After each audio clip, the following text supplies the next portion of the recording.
My name's Dave DeBow, founder of MoneyPartnerFormula.com, and this show is built for everyday real estate investors who are actively doing deals and looking to scale using other people's money. So if you're an active real estate investor and you want to get featured on this show to talk about your own real estate and capital raising experiences, then just go to daveinterviewsyou.com. Now let's get rolling with this episode, and remember to subscribe for daily interview content. Hey folks, welcome back. Let me ask you a question. When it comes to real estate investing, do you consider your portfolio to be a business in and of itself? A lot of people don't. Some people do. Today's guest, zooming in from beautiful Charlotte, is Tracy Gunn, and she is a combination. She is an entrepreneur and she is a real estate investor, and she knows a heck of a lot about combining the two and actually setting up businesses for successful exits. So we're going to be talking with Tracy a little bit today about how your portfolio, how your real estate investing business can really be a business, an asset in and of itself that you can look at selling and exiting at some point if you want to. So Tracy, welcome to the show. Great to have you. Thanks so much for having me. I'm so excited to get to chat. Thanks. Well, you do a lot of different things. So can you just briefly give us a snapshot of what do your businesses look like? Mhm. What does your portfolio look like right now at the end of January 2025? All right. I have been in business I just celebrated our 18th year for my candy store. That was my first business that was just mine, right? My Mhm. husband had his own businesses and I supported him in, you know how that happens, right? We all Got it. help out. Unpaid staff. But I've had my candy store for 18 years. I had restaurants that I was looking to sell, which is kind of how I got interested in this exiting piece, right? It's a cautionary tale. And then during COVID, my new husband, he is a builder. And so we thought, gosh, when they shut off all of my income, Mm, what? I don't want this to happen again. So right. we built a tree house. That was our first property we built. We built a tree house that we rent, short-term rental. Oh, He's a nice. builder, that Yeah. helps. And Yeah. then a midterm rental. And then we started some flipping. So right now so let's see, we've got one candy store in New Hampshire, that's 18 years old. We're opening stores across Charlotte because I want to exit with intent, right? We're bringing it Okay. back around. Yeah. So I'll have, I hope, 10 by the end of the year. We have two so far. The So last, are you creating like is it all branded around the same yep, thing okay, yep, what's the name of the candy store? Just out of called curiosity. Life is Sweet. Nice. Good name. And same one from New Hampshire, but just a little bit different model. You know, Yep. when you can start over with all the things you don't love and leave them out and add the easy parts, you can do that, right? So Nice. I have two stores here, and then we have a rental property, a short term, and a midterm, and still flipping. That's kind of where we're Okay. at. Very cool. And just out of curiosity, what kind of number of flips are you guys typically doing in a year, give or take? We were doing so my husband, he's an older guy, and his body was not cooperating as much as when he was 20 years ago. So I go understand that figure, completely. right? Yeah, yeah, yeah. So he's a guy who likes to do the work. Ah, So I was like, all right, let's just buy something. So we were doing one every 6 months, and then he tore his shoulder.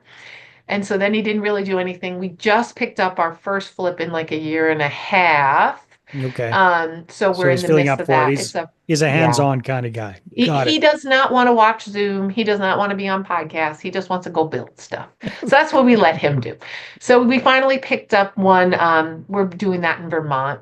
My hope this year is to have four now that we're back on the wagon. But Got it. yeah, Yeah. normally 1 to 2 is what we've done. So I want to kind of dig into this whole Mm, combining business, what you've learned from all these years, 18 yeah. years of being a business owner, Hmm. with now what you've learned over the last 4 or 5 years being a real estate entrepreneur. How have you combined them, and what is your vision for your real estate business? And are you looking at doing an exit of that, a profitable exit of that versus just a wind down the road? So Right. maybe unwrap that for us. Yeah. I mean, honestly, so I've been in candy a while. I've owned businesses for a while.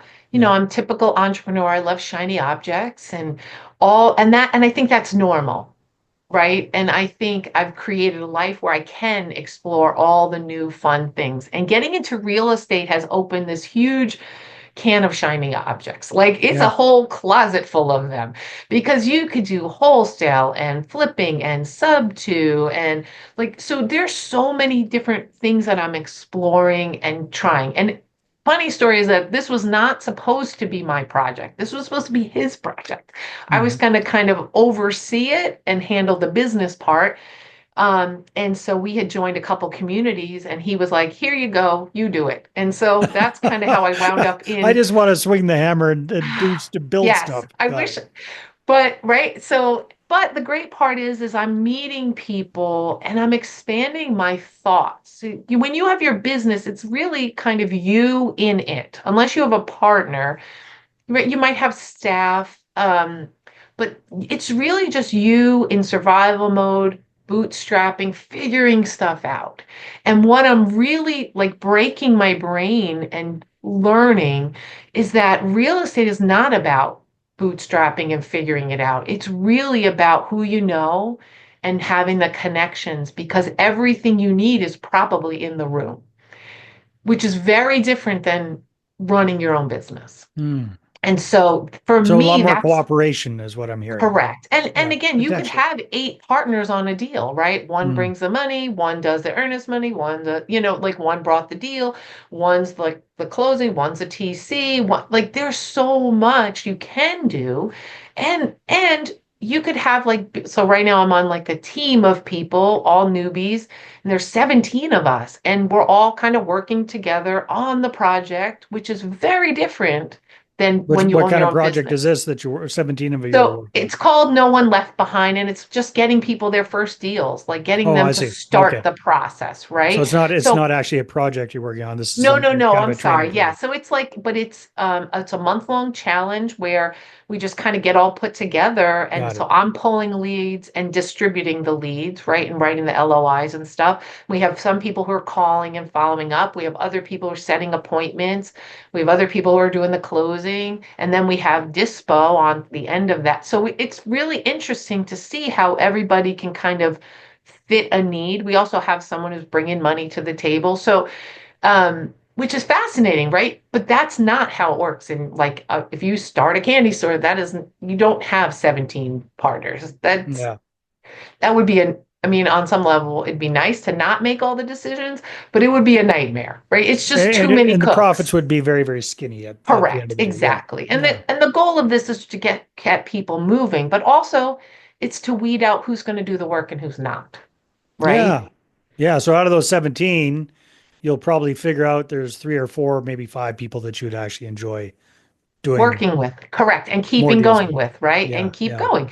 And so, and you can go so much faster, further, and more profitable. Like, and yes, maybe I'm not going to have 100%, but you know what? If I have to just do a tiny piece of the work and I get a percentage, as Why not? opposed to carrying all the weight, right? So it's just very different than running your own business, right? Usually, when you're running your own business, you're hiring people to take things off your plate. And often, especially the industries I've chosen, which was restaurant and retail, often unsuccessfully, right? That's It's a tough. harder demographic. Most definitely. And you're constantly retraining, rehiring. It's a flywheel that's like not fun. Yeah, it's a revolving door that just never It ends. Yeah. is. I years ago, I had a language school in San Jose, Costa Rica, of all Oh, places. wow. And I calculated it one time and I had 200% turnover. Yeah.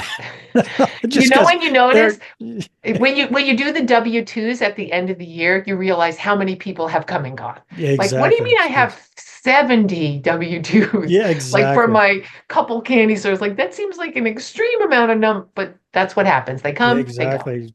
That's It's part of the process. But it's it is. frustrating for sure. So, Tracy, what are you doing to combine like your candy store business, that Mhm, entrepreneur side of things, with the real estate entrepreneur side of mhm. things? How do things like what are your goals or aspirations for those two moving into the future? Right. So for myself, my idea is that, I'm going to have the business that I'm growing and scaling and taking the proceeds from that and putting into something that's going to pay me back, right? To Okay. offset Yeah. obviously taxes, appreciation, depreciation, also keep my husband occupied, right? All of those things. And so, I learned that I don't really like being a landlord because I'm going through an eviction. My Mhm. one, right, Mhm. tenant, we're evicting. And so, but maybe going forward, I do have property managers, so I have to have better margins, so I don't have to deal with that piece, right? Mhm. But so I'm building my business and then taking the proceeds and building this other business. So the business of that is, what do I own? Like, so on one hand, I'm building a wholesale business because I need leads, right? I used to go direct to agent. That kind of dried up in our region in New England. So I'm like, all right, I'm going to build this wholesale business. Well, I understand what's necessary in a business. So, for example, I could never have opened my first restaurant if I never got myself out of my candy store. And Mm. in order to do that, I had to systematize. I had to have consistency. I had to have a consistent experience for my customers, for my employees. Those same pieces are applicable in real estate, Yeah, for right? sure. Right. So you can set up, especially now in the world of AI, you can set up all these automations that are crucial and follow up and all the things and just bringing, so that's, I would say the organization and the integration of how the business works, candy store, take that and apply it over here. Okay, well, if Yeah. I need leads, how am I getting them? Is that systematized? Is it not? Who's doing it? Who's assigned to that? And building that out. Okay, this worked, this didn't work. Let's fix this. Let's do this. How are we getting the people in the first place? How are we applying the Facebook ads? How are we, right? Do you see? So it's the same thing. It's like we all need customers and we all have deliverables. I Hmm. mean, and then we have operations, right? So just taking those same principles and applying them in there. And I'm a little bit ahead of maybe some other real estate investors just because I have that background, right? Yep. But I'm behind because I haven't done the amount of deals that a lot of these people have done. There's Yeah. some that are running, 20, 30 flips a year, but they haven't figured out how to get themselves not so enmeshed in Yeah. everything, No, for right? sure. No, I think you bring a lot of valuable skills there. So as we're wrapping up here, Tracy, what are your plans for the next for this year for 2025? Where do you see yourself 12 months Oh from now? gosh. All right. So my hope is to keep talking and connecting with people, keep doing more fun, interesting things, because I think the real estate can be the fun part, right? The candy, I mean, it sounds fun, but it's not as fun. Um, and staff is part of that. Hmm. And really just scaling and keep growing and keep learning, but also keep systematizing. And it's going to be fascinating to see how AI really can make a business lean and mean and really profitable without A ton all of the headache. employees. Yeah, exactly. Yeah. Tracy, if people want to connect with you, what should they do? They can find me at the Tracy Gunn pretty much everywhere. And I would love to chat.